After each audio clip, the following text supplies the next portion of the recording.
What am I to do? Welcome to Razor Branding Podcast with Jackie Russo. To learn more about how to improve your brand, visit brandrusso.com. Hi, it's Jackie Russo with Razor Branding Podcast. Thanks so much for taking time out of your day.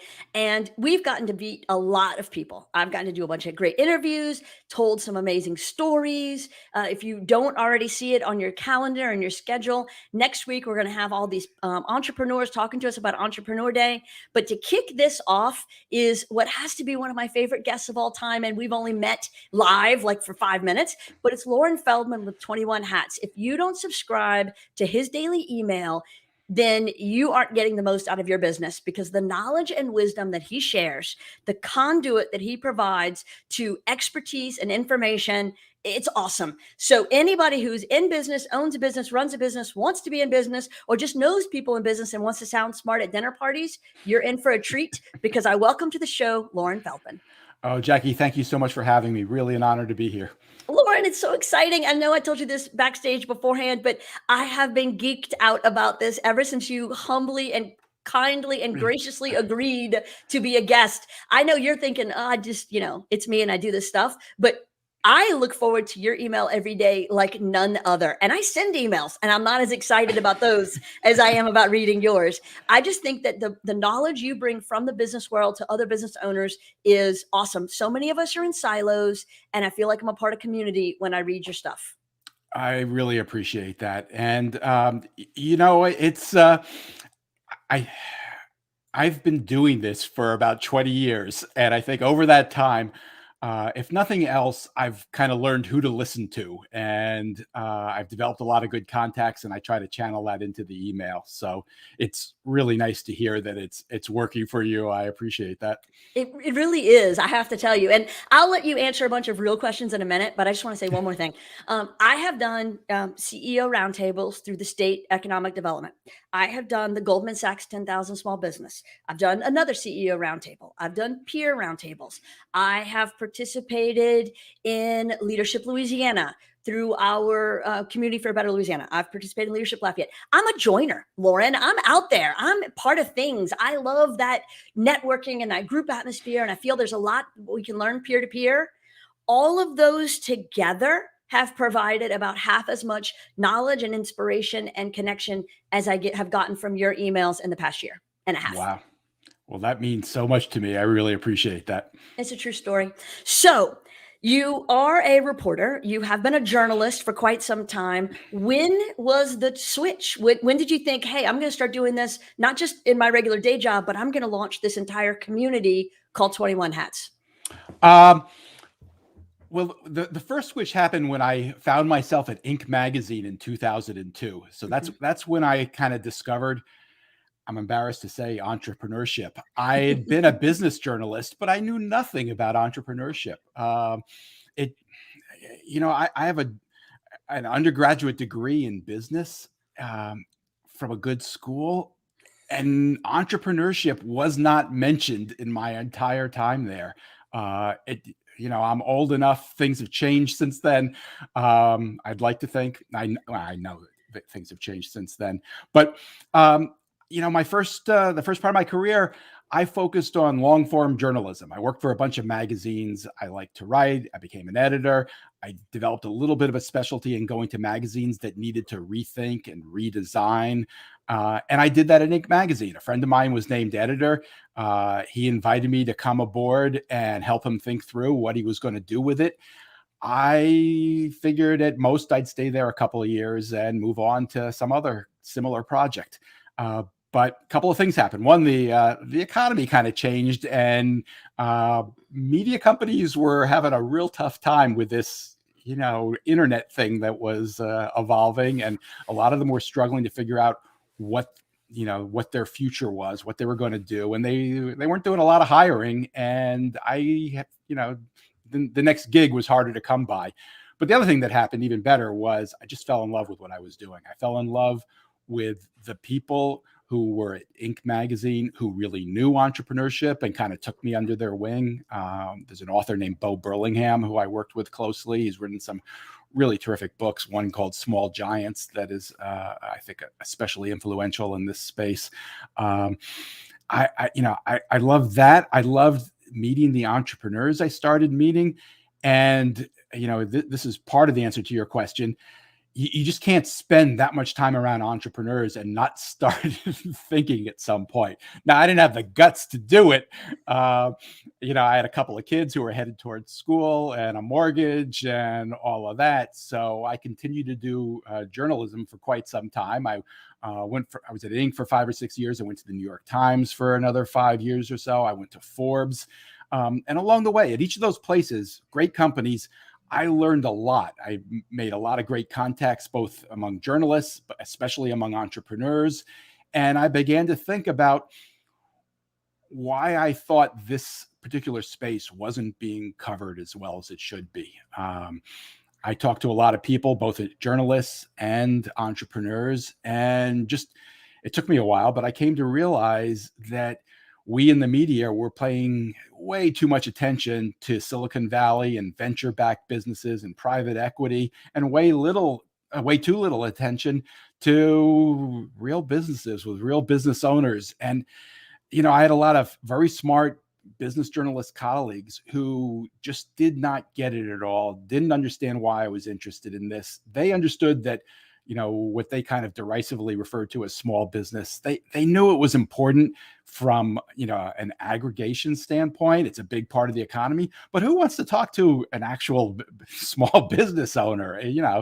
All they heard was the word small potatoes. That's all it meant to them.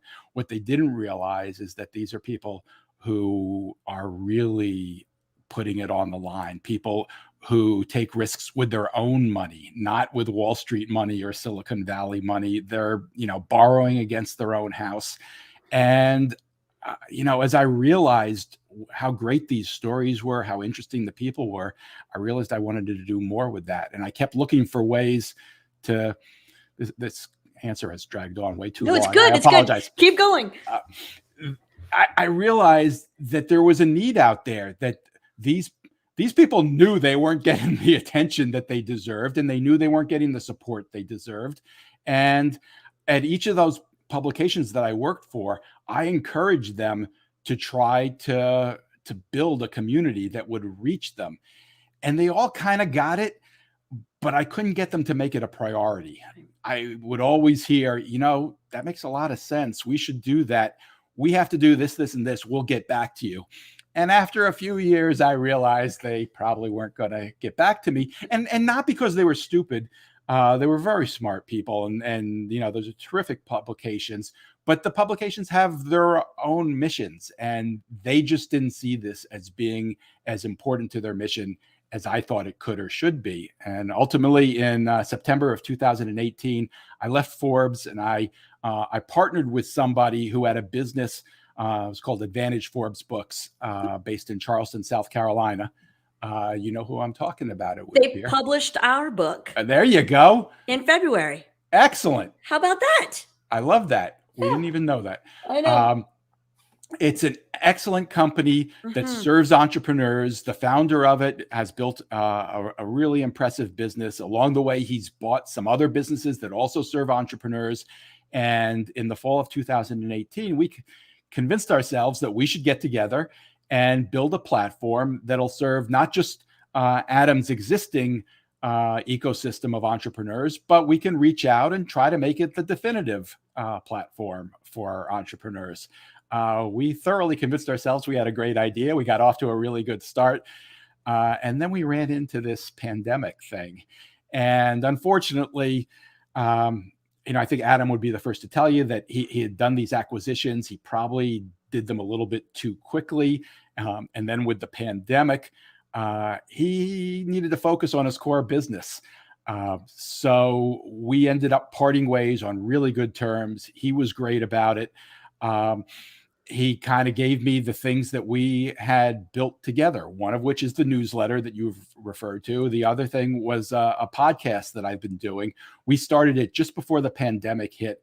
The idea was that I would have a group of 7 or 8 business owners, and I would talk to 3 of them every week, and it would be kind of a roundtable discussion each week about what they were going through. And when we got started, I wasn't sure how long people would want to hear from the same group of business owners. How long would this last? We might get tired of whatever problems they have and move on. Then the pandemic hit and everything changed. The conversations we had every week became really interesting and in some cases really emotional. Of the businesses that I talked to regularly, a couple of them weren't sure at all that they were going to survive. A couple of them did better than they would have expected without the pandemic. So it made for a really interesting mix. And I think the listeners really kind of got invested into the narratives. Are these businesses going to make it? How well are they going to do? And even the ones that were doing well,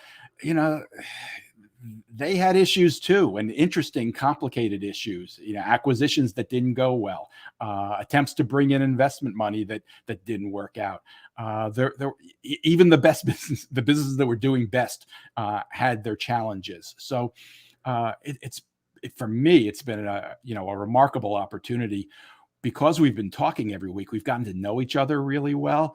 And that means it's kind of a no BS conversation. We know each other too well. We call each other on things. We support each other. It's just been a great conversation week after week. And so when did the email newsletter piece come out of all of that? When I joined Adam, he had one of the businesses he bought was a mastermind business based in Atlanta that already had this email. It was very different. The numbers aren't big. I'm happy to tell you it was probably, I don't remember this for sure. It's probably around 1,500 readers when I inherited it. It's around 5,000 right now.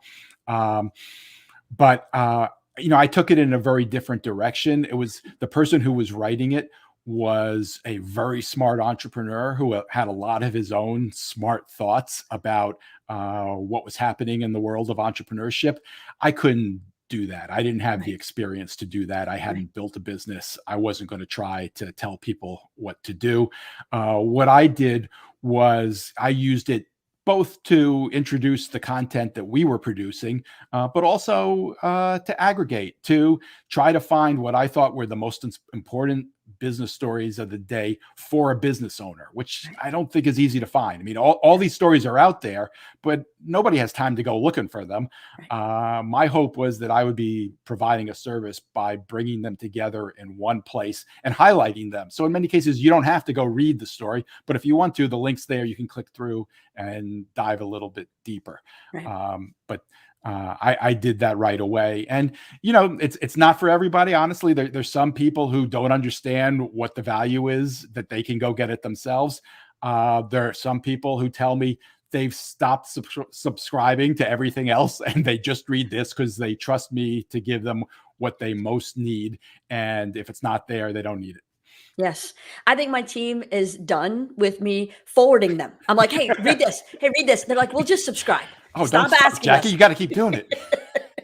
But what I find, Loren, is you cut to the heart of the matter. I like to click through and read the whole article because I want to give that entity the credit, because I feel like there was some work there. But you give me the summation and sometimes the thought process behind it, and I love it. And I've mentioned to you this before, and I will say it again because it bears repeating. If I think about the things that got me through the pandemic, my friends, my family, my coworkers, but you're probably on the top of the list above all of them. There were pieces of information you provided to help me prepare for the PPP, to make me understand how the idol was going to work, to make sure I asked the right questions of my banker, to make sure I had the right information from my CPA so that I could be first in line, because you said it before everybody else. This PPP money is not going to last. And you were right. And it ran out very quickly. And I luckily had a good relationship with a banker who has since retired. So we can't do the pandemic again because I don't know what I'll do. But you gave me that information. And I don't know that you knew really, because if it was me, I wasn't the only one. There were others like us, that you were the lifeline that got us through. So thank you. Well, I appreciate that. And, everybody has different needs. As you said, you're a joiner, so you've been part of groups, and you probably could have gotten this kind of information somewhere else if you needed to. I'd like to think I did make it easier for you, but that is what I hear. It's starting, running, building a business can be a really lonely pursuit. People don't necessarily have that network, that tribe to connect with for all sorts of reasons. They may not have someone that they feel they can talk to. I mean, a lot of people can't talk to their spouse when things are difficult. That's completely understandable. You really can't talk to employees when you're facing big challenges. That's not going to go well. You might have really smart friends who know absolutely nothing about what it takes to build a business. Where do you go? So I have heard the same thing about the podcast too, because it's not a conversation that you can participate in, but a lot of people feel as though the businesses that are represented there are representative of what they do. And by listening to the conversations that we have every week, they tap into the same kind of conversations they'd like to be having if they had found that kind of group. Right. So I hope that has helped. It has. And I think you have a good combination of businesses. That old adage that you are the average of the 5 people you spend the most time with, right? And so, sure, I have an entrepreneur woman, downtown Lafayette business owner. So I've got a lot of kind of boxes checked. But she has a restaurant chain in multiple cities that's regional, that's way bigger than anything my agency is ever going to become. But that's aspirational. I think Sure. Michelle's super smart. And Sure. I look at what Michelle does and think, oh, I'm going to do that too. But there aren't a lot of other people in my small town of Lafayette, Louisiana, that I can look at and say, they're going through the same thing I'm going through. So you deliver those people onto my doorstep, which I love. And it's just, I just want to publicly say thank you because it's been awesome. Well, thank you. That's exactly what I've tried to do. And it's so nice to hear that it's worked, at least for you. Right. Now, you did something pretty, I thought, awesome about a month ago. You created a membership and founders program from the subscribers of 21 Hats. How's that going? What's next for that evolution? And, I joined immediately, but how can everybody else? Because I think everyone should be, of course. Well, honestly, I'm still figuring it out. The results I got were a little bit surprising. So a little bit of background quickly. When I parted ways with my partner at Advantage Forbes Books, that was a little more than a year ago now. I got the things that we had built. It was primarily the newsletter and the podcast, but also I had spent the fall of 2019 designing or working with developers to design a website that was going to be the content and community platform that would be the backbone for the project that we had started off to build. We completed the designs in 2019, and we're really proud of them. We thought they were, really different, really good, but we didn't even start building it. And that put me in a difficult situation when it all became mine, because that was the part that we intended to monetize, not the newsletter, not the podcast. But now it's just me, and I got to figure out some way to make this work. I would like to think that the time will come when I will pull those designs out of a drawer and build that platform, but I'm not there yet. I need to get to that point. So I'm trying to monetize things that weren't necessarily designed to be monetized. The easiest way to do it is I took the newsletter to a platform called Substack. You may have heard of it. It's very well known among journalists who either want or need to find an independent way to make a living. It makes it's free to use as a newsletter writer until you start charging people. So it was great for me while I was figuring out what I wanted to do. But I guess it was about a month ago, as you say, I decided to pull the trigger and see if I could get people to pay me for this. And I did it in kind of a nervous, I'm embarrassed to say, I tried to test the waters. I tried to have my cake and eat it too by asking people to pay me, but not putting up a paywall and not requiring them to pay me. So there's some interesting pricing lessons in this. I think I offered, reminded people of what I was offering, primarily both the newsletter and the podcast. And I asked people to pay me, but I told them, I'm not going to put up a paywall, so it's still going to be available for free. But I hope you'll pay me because I hope you want to help me build this thing, and I want it to keep growing. And the more people I bring in, the better it'll be for all of us. The community will be stronger. We'll have more people to learn from. So what do you think? I created 2 tiers. One tier was basically the paid subscription. You get access to the, of course, the podcast, the newsletter, and some of the community things that I've been building. And then I asked people who I figured there were a handful of bigger fans out there who would be interested in getting together once a month for a mastermind conversation that would be several things. It would be a networking opportunity. It would be a chance to talk about common issues that we're all facing. And frankly, it would be a chance to advise me, to help me figure out how to make this thing work. And I figured I asked $480 a month for that. I asked $140 for the lesser price tier. I figured, if I get 8 to 12 people who pay me at the higher level, that'd be great. It'd be a nice monthly conversation, very committed people who I have no doubt will give me good advice, and we'll get to know each other, and it'll be really worthwhile. To my surprise, I got over 30 people who were willing to do that. I'm kind of stunned and honored and a little intimidated by that, because I got to figure out how to handle a monthly meeting. I'm sure not everybody's going to show up, but it's going to be more complicated than the 5 or 6 people that I was expecting would show up initially. On the other hand, I did not do as well at the lower tier as I hoped I would. I got about not that many more. I got more, but not that many more than I did at the higher price.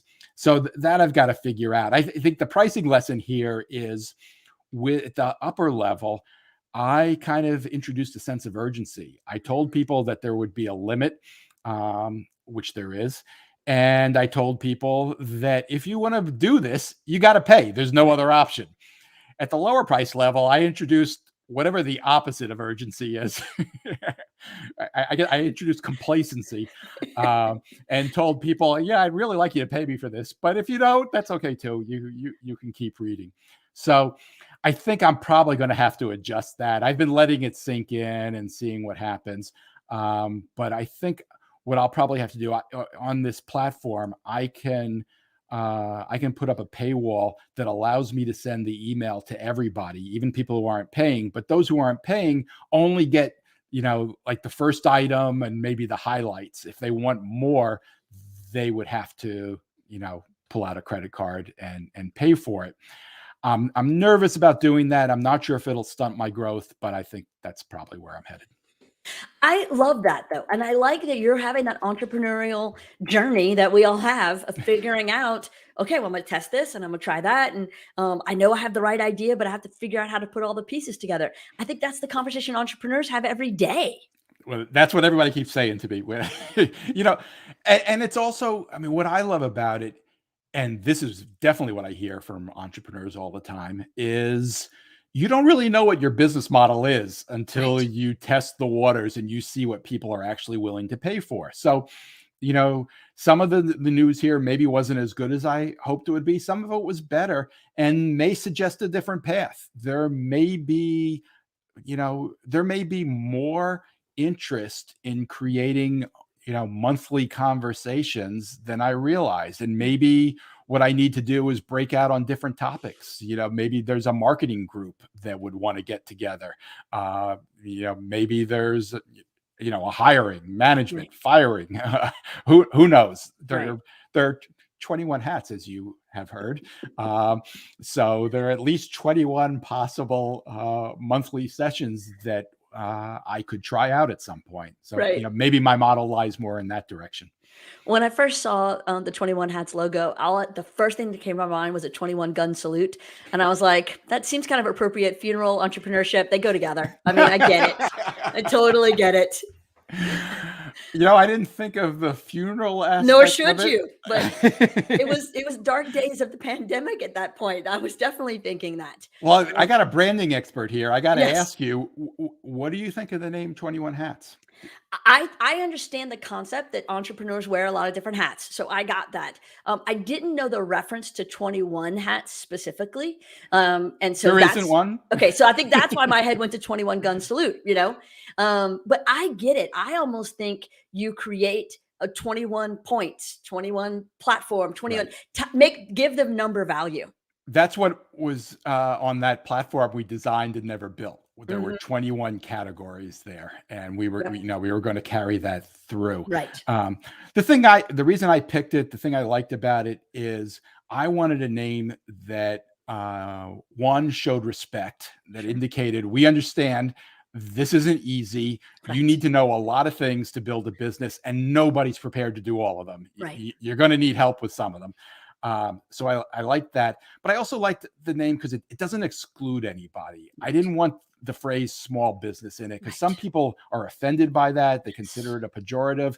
A lot of people don't. And, I don't think they necessarily should, but it's not a good term. It's misleading. No business is small if it's your business. Right. And, if you're a business owner, we know you probably don't own a Fortune 500 company. We get the idea. We don't need that. So that's my focus, as we discussed, is these real businesses, primarily privately owned businesses that are not venture backed or private equity businesses.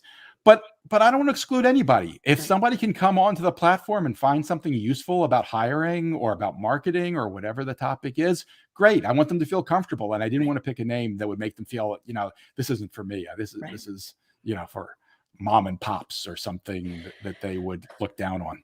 Well, that's what it comes down to. Is you think about small businesses, small, what's up to 200 employees. You think about mom and pop, and that's so country or rural. And then not everybody's a founder.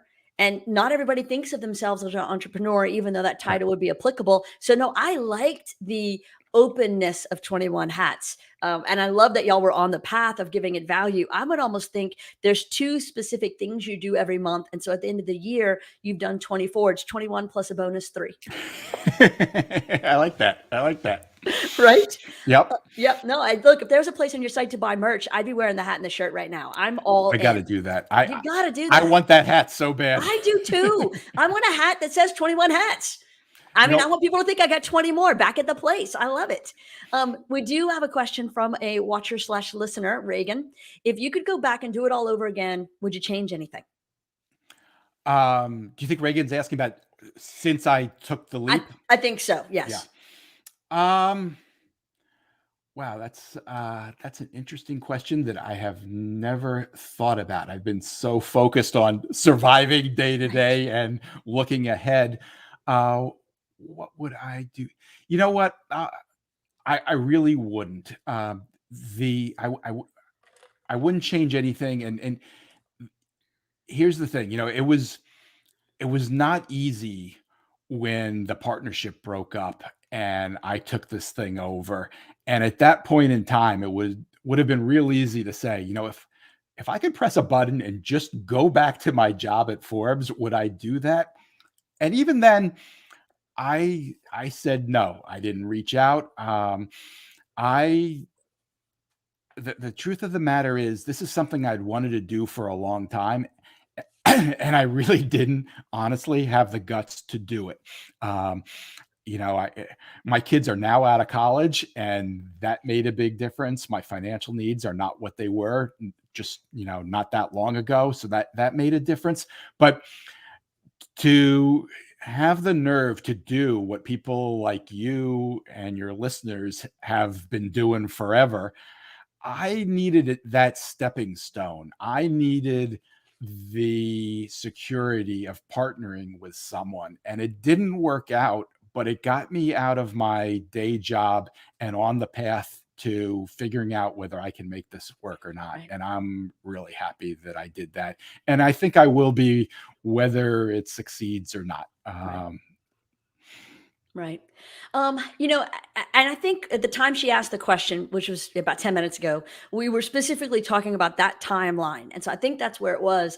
I always think of that, what would you change question more philosophically than practically. And so I'm drawn to the philosophical answer of if I change anything in the background, it changes something in the future. And, all the rules of time change movies, you can't be in the same place with yourself. And, you can't buy stock and still own it. All those Back Yep. to the Future rules. And so I would hate to think that I don't go out on my own and start a business, or we don't grow this way or buy that building or do whatever, because all the dominoes after that fall a different direction.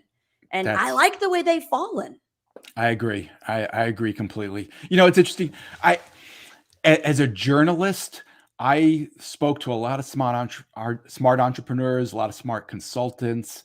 Um, and one of the things I picked up on is that one of the things that businesses struggle with the most is pricing.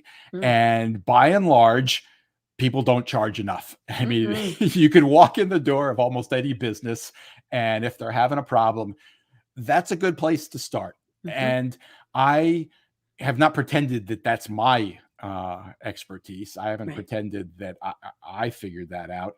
But I have passed that on to other people. And I've done it kind of, it's been very easy just to say, well, you're struggling here. Your margins are tight. You're working really hard. Right. Have you thought about rate? And then it seems like the most obvious thing in the world until it's your business, and Right. until I had to go through that and make the decision, what price am I actually going to put on this? And then all of a sudden, it's not so easy. And just having that experience, I think, has made me a much better at what I do. Because, I kind of always knew it. I always knew that it was easier said than done. But going through that made a huge difference. And I have a tremendous amount of empathy for people who struggle with that. Right. It is, pricing is a challenge, hiring is a challenge, retention's a challenge. It is the 21 hats that we all wear. One of the early points of the pandemic, and I go back to, I found 21 hats at exactly the right time. So it was March 15th or 16th. It was that Monday. And I went into a meeting with my team and said, I don't know what tomorrow looks like for us. I don't know what it looks like for anybody. I know a lot of our clients, when they get told to shelter in place, it's going to change how they do their business. We're going to have to help them change that. I know that some clients won't be able to operate because they only can do what they do in front of their customer base.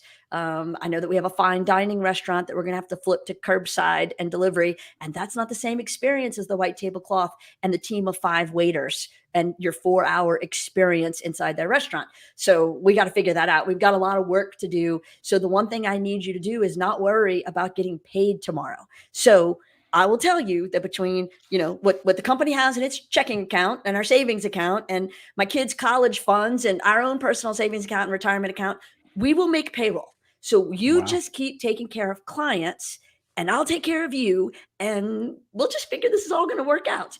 And I left that meeting scared, like every entrepreneur is every day, and sat down on my computer, and someone had sent me 21 hats. And it was the first time I'd ever read it.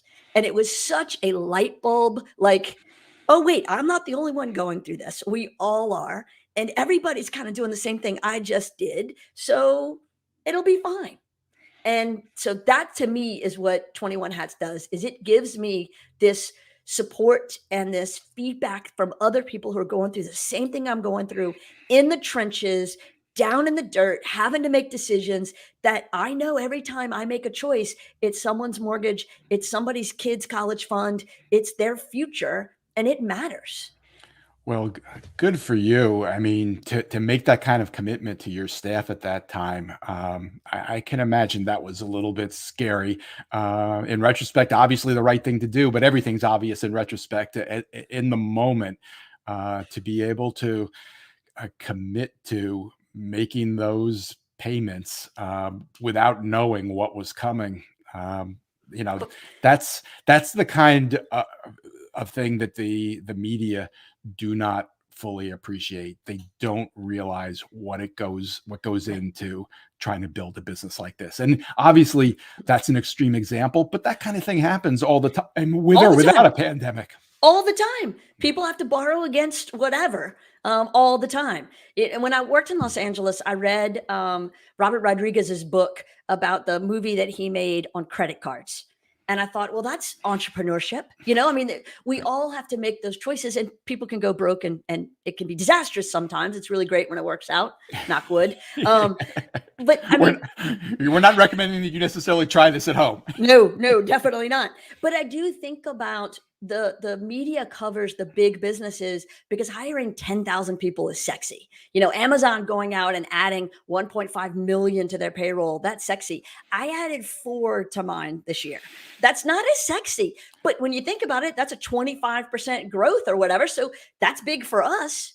But I get the fact that small business is small. But when you add us all up together, there's a lot of us out there. So I'm glad that you've become a resource that we can turn to get the kind of support and knowledge and background and feedback and just information that we all need. I just think it's a good thing. Uh, I often think of a story when I was at Inc. at we did a focus group at an Inc. 500 conference. We had a bunch of business owners around a table, and we were asking them, what could we provide of value? What are you looking from us? And one owner, who I knew pretty well and happened just to be looking at me, just said, "Well, you know what? I'll tell you what I don't need. I don't need to be told how to run my business by some 23-year-old kid working for a money-losing publication." And, and that really stuck with me. It may be the one thing that I have remembered best from all the lessons I've learned, especially as a journalist. And that's really something I've kept in mind ever since. I never want to tell somebody how to run their business. It's one size does not fit all. My feeling has been that a case study approach makes a lot more sense. I'd much rather tell you what other businesses have tried, what's worked for them, what hasn't worked for them. Sometimes you can learn from something that doesn't work for another business, but might work for you because you're not the same business. So I think that's where the real learning is. And, I always think of that one owner who Right. really made a difference. It's obvious when you think about it. But if it's not obvious to all journalists. And I think that was one of the most important points in my on my learning curve. Right. No, and it is. And I think about those choices that I made at 29, starting this business. I was pregnant with our 4th kid. Oh, no, Wow. second kid. I was second kid. We had a toddler at home. And then, so the business basically became our second kid. She was born a month later, the 3rd kid now. And then there was one the year after that and one the year after that. And I think, like, who thought that was a good idea? I said to my husband the other day, I said, you let me go waddle into businesses 9 months pregnant and say, hey, you want to hire an agency? And he goes, let you? What do you mean let you? No one was going to stop you. I said, well, somebody probably should have, but thank goodness they didn't, because all those things would have been different after that. That's a But great point. There's so many common themes between parenting and entrepreneuring. And if you really knew what both were all about, I'm not sure anybody would do either. no, at least with parenting, you can babysit and realize I don't enjoy this. You can't really babysit a job, a business, a startup, but it does make a difference. But I think about what you said right at the very beginning. You were talking about learning in school. And I know that there are entrepreneurship programs now, but I still see most business schools and universities and colleges teaching with this whole, especially around marketing and branding, with the whole mindset of Fortune 500 companies. And I'm thinking, but there's only 500 of them. There's only 500 of them. There are, I don't know, 500,000, 5 million, 50 million small businesses. And I don't like the term either, but it is applicable in this Yes. context. So maybe we should expand our focus just a little bit to all these other companies and people learning how to do that. And I see that in communities. I see incubators like here in Lafayette, there's Opportunity Machine. I'm a consultant for Edward Lowe Foundation, and they work with state economic development departments to help entrepreneurs. So I see it out there. I wait for that transition when everybody kind of embraces the smaller businesses. That's a great point. I don't know that. I mean, I think that there are probably some really great, I know there's some great entrepreneurial academic programs. I don't know that any classroom can really prepare you to run a business. I think, the best experience you can have is maybe being number two or near the top of somebody else's business and seeing it firsthand. That can be really good preparation. But even that, it's not the same thing as, what you went through thinking about, all right, where am I going to get the money for that payroll? And until you go through that, it's just not the same. You just don't know what it's about. No, definitely not. And there was a 21 Hats article a while back, and I don't remember exactly what day it was or which company it was, but it was about paying people, and it was about entrepreneurs and founders paying themselves enough. And I thought, oh, okay, hold on. Mental note. I went and looked. We've been steadily increasing raises, and I've made sure everybody is now up to much higher than what our standard minimum used to be. And so for the most part, everybody's gotten, let's call it about a 25% raise this year, which is awesome, and that's what I want. Mike and we haven't, years, 5 to 8, 10 years, haven't changed our pay. And I looked, the last time we changed our pay, we decreased it. I was like, what was I thinking? So, yes, we all have to pay ourselves a living wage. Like, it's just crazy. There are people out there who say, pay yourself first. And that sounds great. Yeah, theory. But, when push comes to shove and, you're looking at the bills and you're looking at the salaries of employees, it's not always easy to pay yourself first. No. But it's obviously a very important goal to work toward and to figure out. Right. Oh, I have a good question. Is there a myth around being a natural entrepreneur, or can you learn to be one through want, process, and effort? That's a great question. I'm not sure I'm the most qualified person to answer it. I have talked to a lot of people about this kind of topic. I do think there is something in the blood. I think the willingness to take these kinds of chances, and by the way, to some extent, I think that's overdone. Entrepreneurs are not reckless with risk. It's in fact, it's just the opposite. They do take risks, though. I mean, they're willing to borrow against their homes, and people don't realize just how commonplace that is. And if they did, I think they would they would think every business owner is completely nuts, and maybe they are. So you do need a certain willingness to do that. It's a different way to live, and not everybody's comfortable with that, and not everybody should try to do it.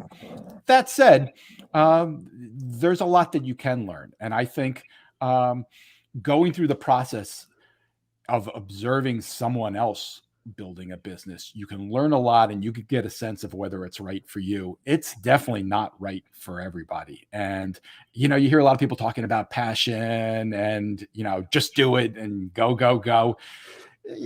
Not everybody should do it. No. Not every idea is a winner, and not everybody's cut out for this life. And there are lots of other good ways to make a living. And no one should be embarrassed because they choose not to do this. Right. And, that was the choice I made for a long, long time, not to do this.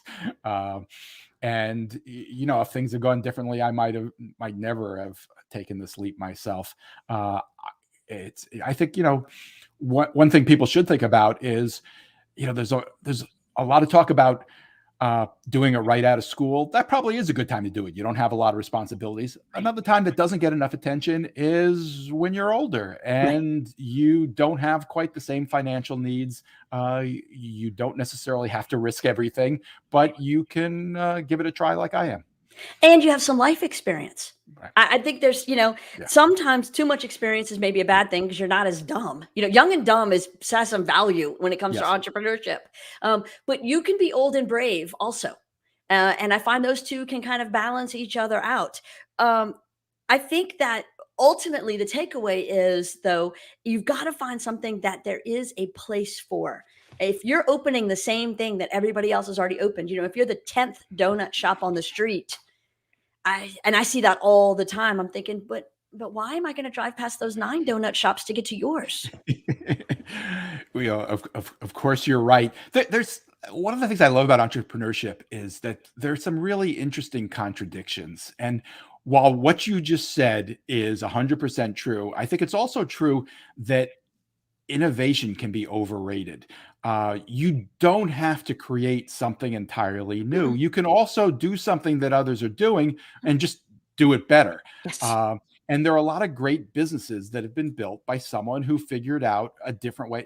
Maybe it's just location. Maybe they're doing it somewhere else. Maybe they aim at a different market. Mhm. But you don't have to, invent the next whatever Mm-mm. to build a business. No. And I think that's an important point. Agree. Um, It doesn't have to be a cronut. It can still be a donut. But you've gotta but if your donut looks and smells and tastes and is priced and Right. served and drive-through exactly like everybody else's, give me something. Give It me can't be a something. commodity. It can't. Right. It's not going to be worth the time and effort if you can't charge more for it Yes. than others are, than the Yes. cheap version down the street. Yes. It's just not worth it. It's too No. hard. No. No, and I find that all the time. I attend the first meeting, like when we're still meeting a prospective client for the first time, because I represent the strategy side of the agency. And our brand developer, who's what we call account service person, they are there right from the beginning too, because we don't want that handoff, drop off, like, oh, wait, I told those other Mm. people all this stuff. Now I have to tell you you're a stranger. So we fix some of the problems from other agencies. And what I hear so often in that first meeting when I say, why you? Not confrontationally, just out of curiosity, why you? So often it's price. And I'm like, I don't want it to be price. I want it to be something No. better than that. I want to Right. raise your price and still have people in line for you. How are we going to do that? That's the thing I want to do. You know your business better than I do, but I know branding better than you do. So how do we combine our superpowers to make you better than that? And that's where I think the magic starts to happen. That is great advice. Yeah, it can be so much fun. All right, we always end these, and we're not quite done yet, but we're nearing, hard to believe, almost an hour.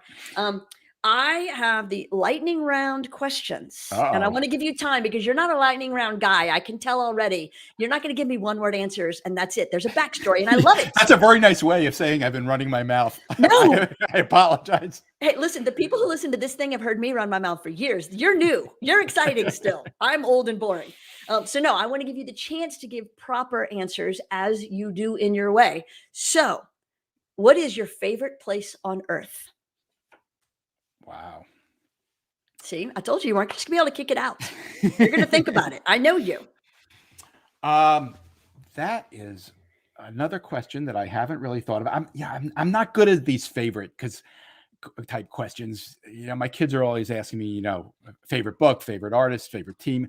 It depends on the day. Sure. It You depends on can the give season. multiples. Bring It it on.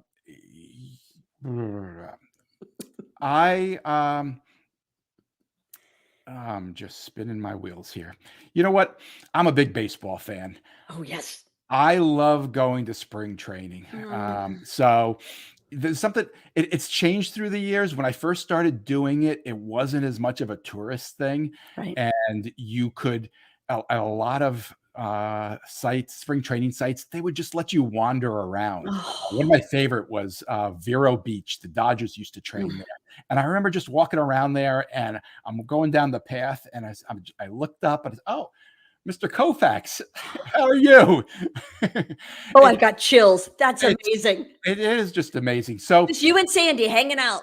well, we didn't exactly hang out. I don't want to overdo it, but that's the way it was back then. And then you buy a ticket for $5 and you sit in the stands, and it's changed. It's not as good as it used to be. But a spring training baseball game, especially towards the beginning, when they're playing the starters for maybe 3 innings, and then you see a bunch of people you haven't heard of, Right. and and then they run, and then they go take batting practice, and you can stand outside the cage and watch the hitting instructor work with them when they're batting. Mm. That's To me, that's where I'd like to be right now. That's pretty darn close to heaven on earth. I would have to agree. Our son is starting his 4th year as a pitcher at Millsaps College. Wow. And so, D3 level, you have to do it for the love of the game because nobody's getting drafted. This is just for fun. And, but it's been a great, other than the weird COVID seasons, it's been a great experience to watch him get to continue to play. I It's bet just it's been been a a great blessing. experience for him too. That's Oh, great. yeah, he has loved it, and luckily he has a 5th year, so he'll get his bachelor's in May, and then he'll finish his MBA the next May, so he'll get to play that grad year too. Is Ron Guidry from Lafayette, Louisiana? Yes, Louisiana Lightning. Absolutely. I have his college jersey hanging right outside my office door. Excellent. Yes. And he's around, like he'll come to stuff. He'll come to football games and hang out at tailgating. Like it's just he's not Ryan Guidry. That's how he'll do it. That's So no, great. we only I have love 2 it. baseball numbers retired at our university. Ron, number 3, and then which my son played number 3 all of his life, even though he's a righty and he's not lightning fast. He's a location guy, Loren. Location guy. There's no not shame in that. velocity. Absolutely. And then our recently departed just greatest college coach of all time, Tony Robichaux, 36. And that's it. Those are the 2 numbers out in the outfield. And there'll probably just be them for a long time because they're special. I Real love it. special. Yep. That's great. Okay. So this isn't the second question, but now I have to ask it. What's the best baseball movie? I am going to sound like a jerk saying this. I don't like many baseball movies. Fair enough. They just don't ring true to me. I guess if I had to pick one, I'd pick Bull Durham. Yes. But I'm not a huge fan of baseball movies. Understandable. I would put Bull Durham up there. It's a good one. The Natural's a good one. The Perfect Game, though, with Kevin Costner, it's special. Just because of the way you see the current, juxtaposed with that game as it's happening, it's a good one. Do you have a TV show that you like to binge watch? I've had a number. I guess my favorites have been The Wire, The Sopranos, Breaking Bad. I watched Succession last night the moment it was available. Oh my gosh. Yes. Succession and Billions, both just great. I didn't get started on Billions. I haven't done that one yet. Put it on your Maybe. list. Okay. Put it on your list for sure. So I would normally just ask about book in general, but I'm not going to ask favorite because I know that's a touchy spot with you. So how about what books do you recommend to entrepreneurs? And it can be more than one. Well, I mentioned Small Giants before. Mhm. It's a great book. It was written by, as I said, my colleague Bo Burlingham at Inc. Bo kind of taught me entrepreneurship, so I, have a special place in my heart for him. But he wrote this great book about businesses that he just happened to stumble upon as a reporter at Inc. And I was lucky enough to be his editor. It was kind of ridiculous because I knew magazine journalism, but I didn't know entrepreneurship. So I was qualified to edit him from a journalistic standpoint, but not from an entrepreneurial standpoint. He taught me that. But I kind of went along on this journey with him as he found one company after another that was striving to be great, but not necessarily big. And some people misunderstand the concept. It's not that they don't want to grow. It's they want to grow at their own speed. They don't want to grow at all costs. Right. And when he wrote that book, a community kind of rose up around it spontaneously. It's called the Small Giants community. If you Google it, you'll find it. It was started by a bunch of business owners who read the book and said, I thought I was the only one. I didn't realize there are other people who think this way. Right. So I really recommend that book. A lot of people, if this makes any sense to you at all, you'll be very moved to find out that other people think the way you do. There's another book by a guy named Doug Tatum. It's called No Man's Land. And Doug's a really smart guy, an entrepreneur himself. He teaches more now, but he started a business that was a fractional CFO business to provide CFO services to businesses that weren't ready to hire someone full time. And he learned a lot of things doing that. He got an inside look at a lot of companies. And one of the things he realized is that any company that grows eventually reaches a point where that he labeled no man's land, where the things that work to get them there stop working. And it's an incredibly painful experience, because the things you learn are things like the person who has been providing a certain service, whether it's handling your marketing or whatever it might be, they were good enough to get you where you are, but they might not be the right person to get you where you want to go. And they're smart, they're good people, they've been incredibly loyal, and now you have to tell them they're not the right person to go on with. And there's no answer to that. There's no good way to do it. But if you want to grow, you have to do it. Even if you want to grow in a controlled way. I mean, and the only way to avoid this is to not grow. And that's a viable option as well. There are businesses that reach a point, if you have one restaurant and you're making a living, you're doing well, that's a wonderful thing. You want to put everything into that one restaurant and do it the way you want to do it. That's fantastic. And then you avoid this problem. But if you want to have a second restaurant or a third, if you want to keep going, you're going to hit this wall at some point that you have to figure out. And Doug's book, which I think it's not as well known as it should be. It's really a great guide. There's no easy solution to any of this, but it takes you through a lot of options, and I highly recommend it. I love that. In addition to 21 Hats podcast, what other business podcasts do you think entrepreneurs need to listen to? Well, yours, obviously. Oh, I thank especially you. This episode, but Of course, this episode. but all of the ones that preceded it. um, I'm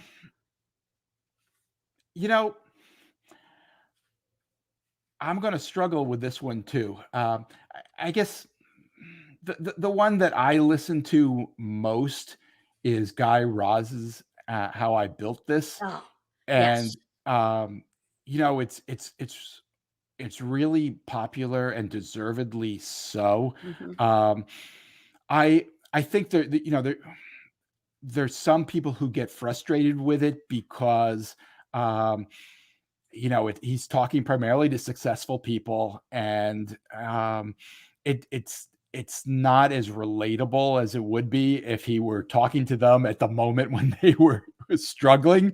But that said, it's become an institution, and great business leaders go on it, and he is obviously a master at getting them to tell their stories. Right. So that's I hesitated to say that one because it's one that everybody's heard of, Right. but I gotta say it's it deserves the accolades that it gets. Absolutely. I could not agree more. And there are other good ones out there, but you can't listen to all of them. So I think you've given good ones to start with. Loren, as we get ready to wrap up our hour together, I just from the bottom of my heart say thank you. I appreciate you responding to my crazy email request on a Saturday morning, and being so generous with your time today. And say again, please keep 21 Hats going and going and going, because I know I'm just one of 5,000 people who get inspiration from it every day, but there are 50,000 out there that should be subscribing, because the information is so valuable and you are a conduit to so much community and so much knowledge that we all need. So thank you. Thank you, Jackie. This has really been a pleasure and an honor. I appreciate your pulling me out like this. Well, I appreciate you making the time for me. And to everyone who listened and watched and subscribes and keeps tuning in, thank you all. We really appreciate it. And listen, join us next week because we are going to do this in 30-minute blocks, which is much faster than usual. I'm going to talk like this the whole time. It's going to be crazy. But we're going to talk to about, I think, 16 or 18 different entrepreneurs about their journeys and celebrate them on Entrepreneur Day. So y'all come back then. And thank you so much. And we'll see you soon.